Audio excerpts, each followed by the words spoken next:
नमस्कार दोस्तों। क्या एससीओ समिट 2025 चाइना में नरेंद्र मोदी जी के साथ कोई अप्रिय घटना घटने वाली थी? क्या किसी खुफिया जानकारी का पहले ही रूस की खुफिया एजेंसी और भारत की खुफिया एजेंसी आरएनडब्ल्यू को आभास हो चुका था?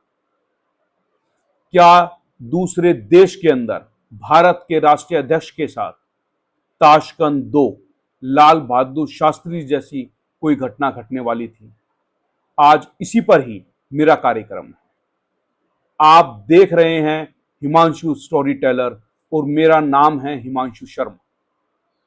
दोस्तों, एससीओ समिट से पहले इसके तार जुड़ रहे हैं बांग्लादेश से। बांग्लादेश के अंदर एक अमेरिकी नागरिक जो बार बार वहां पर बिजनेस पर्पस से आ रहा था, उसकी 31 अगस्त को ही बांग्लादेश के वेस्टर्न होटल में मौत हो जाती है। उसका मृत शरीर वहां पाया जाता है। लेकिन वो बार बार बांग्लादेश में चटगांव, कांस बाजार, सिलहट जैसे उग्रवादी गलियारों में आया जाया करता था, जो कि बड़ी हैरानी करने वाली बात है कि एक बिजनेसमैन का आतंकवादी इलाके से क्या लेना देना।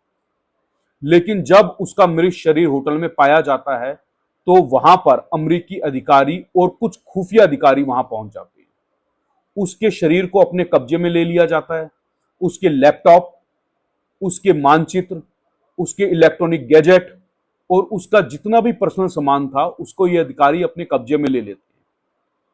उसके शरीर का बांग्लादेश में पोस्टमार्टम भी नहीं होने दिया जाता और सब चीजों को अमेरिका भेज दिया जाता है। बाद में पता चलता है कि यह व्यक्ति कोई और नहीं, अमेरिकी सैनिक अधिकारी था जो लगभग 20 साल तक सेना में था और इनका नाम था टेरेंस जैक्सन। यह अपना नाम बदलकर, अपनी पहचान बदलकर बांग्लादेश में बार बार यात्रा क्यों कर रहे थे? इंसान अपनी पहचान तभी छुपाता है जब वो कोई गलत हरकत कर रहा होता है। अगर आप भारत के मैप को देखेंगे, भारत के जितने भी आसपास के पड़ोसी देश हैं, चाहे वो नेपाल हो, बांग्लादेश हो, म्यांमार हो, श्रीलंका हो, पाकिस्तान हो, यहां सब जगह कहीं ना कहीं राजनीतिक भूचाल आया हुआ है। जहां पर भी ऐसी घटना घट रही है वहां पर अमेरिकी खुफिया एजेंसी का हाथ दिखाई देता है। और यह अमेरिका का इतिहास रहा है कि जहां पर भी उनके हितों को नजरअंदाज किया जाता है, जिस देश में ऐसे फैसले लिए जाते हैं जिसका अमेरिका को फायदा ना मिल रहा हो, अमेरिका वहां पर या तो तख्ता पलट कर देता है या वहां पर आंतरिक दंगे फसाद शुरू करवा देता है। बांग्लादेश इसका बिल्कुल ताजा ज्वलंत उदाहरण रहा है। अब हम ताशकंद की बात करते हैं। ताशकंद में लाल बहादुर शास्त्री जी के साथ जो घटना घटी, उसको अब एक जग जाहिर सी बात है कि उसको एक सामान्य मौत नहीं माना जा रहा। उसके पीछे सीआईए का हाथ बताया जाता है। एससीओ समिट 2025, जब भी किसी देश में कोई इतनी बड़ी समिट होती है या एक देश का राष्ट्रीय अध्यक्ष दूसरे देश में जाता है तो वहां पे प्रोटोकॉल फॉलो होता है। पहले से ही मीटिंग के टाइम डिसाइड होते हैं कि कौन सा व्यक्ति किस व्यक्ति से कितनी देर मिलेगा, कितनी देर बात होगी, प्रेस कॉन्फ्रेंस कितने बजे होगी, वो कितनी देर तक चलेगी। ये एक तरह का पूरा प्रोटोकॉल फॉलो किया जाता है। लेकिन एससीओ समिट के अंदर हर वो चीज हुई जो दूसरे देश की खुफिया एजेंसी के लिए, डिफेंस एक्सपर्ट के लिए, जो आपके फॉरेन मिनिस्टर हैं उनके लिए हैरानी की बात रही। रूस के राष्ट्रीय अध्यक्ष पुतिन साहब अचानक अपनी गाड़ी लेकर उस होटल के नीचे पहुंचते हैं जहां पर नरेंद्र मोदी जी रुके हुए थे।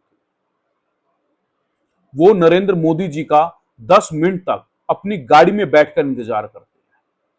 ये पहली हैरान करने वाली घटना थी कि एक देश का दूसरे देश के राष्ट्रीय अध्यक्ष के लिए उसके होटल के नीचे 10 मिनट तक इंतजार करना।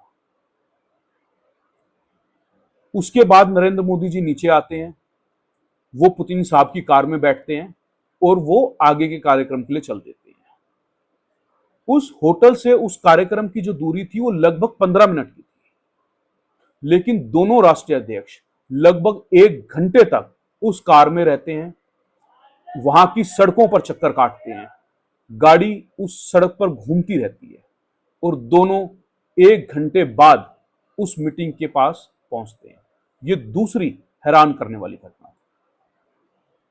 जबकि इस तरह की मीटिंग का, पुतिन साहब का नरेंद्र मोदी जी को लेके जाने का, एक साथ गाड़ी में आने का पहले से कोई भी प्लान नहीं था। अगर ऐसा कुछ होता तो उनको 10 मिनट तक नीचे इंतजार नहीं करना होता। मोदी साहब बिल्कुल टाइम पे ही नीचे आते और वो टाइम पे ही वहां पहुंचते। तो क्या किसी घटना का रूसी खुफिया एजेंसी को, RNW भारतीय खुफिया एजेंसी को आभास हो चुका था? क्योंकि ताशकंद इसको दो इसलिए कहा जा रहा है कि लाल बहादुर शास्त्री जी के साथ जो वहां पर हुआ उसके लिए रूस को जिम्मेवार माना गया, लेकिन धीरे धीरे धीरे समय के साथ सारी चीजें साफ होती गई। भारत के साथ जो चाइना का विवाद रहा, चाहे वो डोकलाम हो और कुछ सीमा विवाद हो, क्या चाइना की धरती को, चीन की धरती को दूसरा ताशकंद बनाने की कोशिश की जा रही थी? क्योंकि अमेरिका का इतिहास रहा है कि जो उसके हितों का ध्यान नहीं रखता, उसके कहने पर जिस देश की सरकारें नहीं चलती, उस देश की सरकारों को या तो गिरा दिया जाता है या वहां के राष्ट्राध्यक्षों के साथ अप्रिय घटना घट जाती है। नरेंद्र मोदी जी के जो निर्णय हैं वो जग जाहिर है कि वो आसानी से वो उस बड़े फैसले को लेते हैं जिस फैसले को लेना बहुत ही मुश्किल है। वो कड़े निर्णयों को लिए जाने जाते हैं और ऑपरेशन सिंदूर, धारा 370 इसी की बानगी था। जबकि अमेरिका के साथ भारत का जो टैरिफ वॉर है वो इसलिए है क्योंकि अमेरिका भारत के बाजार में जो डेयरी प्रोडक्ट है, जो किसानों के प्रोडक्ट है, उसको लेकर आना चाह रहा है और नरेंद्र मोदी जी और भारत की सरकार उसको इस चीज के लिए तैयार नहीं है। वो मना कर रही है कि हम अपने देश के किसानों का पहले हित देखेंगे, ना कि आपके लोगों का। जिस कारण टैरिफ वॉर बढ़ता जा रहा है। वो बात अलग है कि वो कहता है कि हम रूस से तेल लेते हैं इसलिए टैरिफ वॉर चल रहा है, हमारे ऊपर टैरिफ लगाए जा रहे हैं, जबकि पूरा यूरोप रूस से गैस ले रहा है। चीन भारत से ज्यादा जो ऑयल है वो रशिया से लेता है। लेकिन इसके पीछे की कहानी रूस का ऑयल ना होकर भारतीय बाजार है, जो अमेरिका के जितने भी बिजनेसमैन हैं वो अपने लिए चाहते हैं कि भारत सरकार खोल। इसके साथ साथ ही अगर आप डोनाल्ड ट्रंप और उसके अधिकारियों की स्टेटमेंट देखेंगे तो वो भी हैरान करने वाली है। चाहे वो भारत के बड़े बड़े बिजनेसमैन को लेकर हो, चाहे वो नरेंद्र मोदी जी को लेकर हो, और उसके साथ ही साथ जब योगी आदित्यनाथ जी पहली बार मुख्यमंत्री बने थे तो उनको लेकर भी जो यूरोपियन मीडिया है, पश्चिमी मीडिया है, उन्होंने उनके ऊपर लेख लिखे थे। ना नकारात्मक लेख थे वो सारे के सारे योगी जी के लिए लिखे गए। वापस एससीओ समिट की बात करते हैं तो वहां पर जब ये घटनाक्रम हुआ तो उस घटनाक्रम से सारा का सारा जो खुफिया तंत्र था, दूसरे देश की जो खुफिया एजेंसी थी, वहां का जो मैनेजमेंट के लोग थे जो पूरे एससीओ समिट को मैनेज कर रहे थे, वो सारे हैरान थे कि ये सारे प्रोटोकॉल क्यों तोड़े गए। और पुतिन साहब का नरेंद्र मोदी जी को लेने आना, अपनी गाड़ी में लगभग 40-45 मिनट बिठा के रखना और फिर उस समिट में जाना, ऐसी उनके बीच में क्या सूचना का आदान प्रदान हुआ जिसके लिए पहले से कोई मीटिंग ऑर्गेनाइज नहीं रखी गई, उसका कोई टाइम सेट नहीं किया गया था। अचानक एक मोड़ पर आकर ऐसी सूचना क्या मिली पुतिन साहब को कि वो नरेंद्र मोदी जी के पास गए।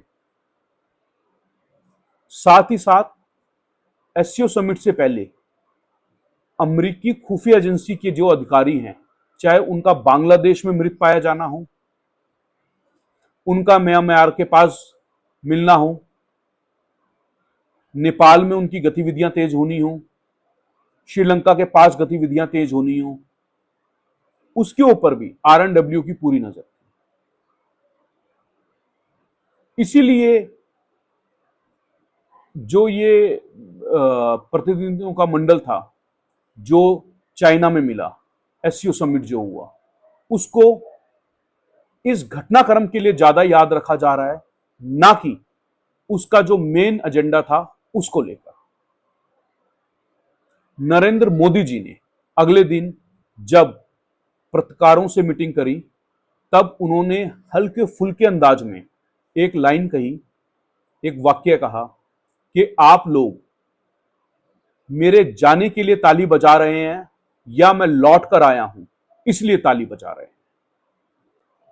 दोस्तों, मोदी साहब ने तो ये हल्के फुल्के अंदाज में कहा, लेकिन उनके इस वाक्य का जो अर्थ है वो कई ढंग से निकाला जा रहा है कि यह किसके लिए कहा गया, उनको क्या वो सूचना मिल गई जो पुतिन साहब उनको देना चाह रहे थे, क्या उनको इस चीज का आभास हुआ कि उनके साथ वहां पर क्या होने वाला था। तो इस एससीओ समिट को इस घटना के लिए ज्यादा याद किया जा रहा है। जो आज की स्टोरी मैंने आपको बताई है, यह स्टोरी आपको इलेक्ट्रॉनिक मीडिया में, प्रिंट मीडिया में आसानी से उपलब्ध हो जाएगी। आप इसको देखें, इसके बारे में पढ़ें, आपको और ज्यादा जानकारी मिलेगी। आगे बात करेंगे अजय सिंह बिष्ट जी की योगी आदित्यनाथ बनने की कहानी, कि कैसे अजय सिंह बिष्ट योगी आदित्यनाथ बने। मेरे साथ बने रहिए। धन्यवाद।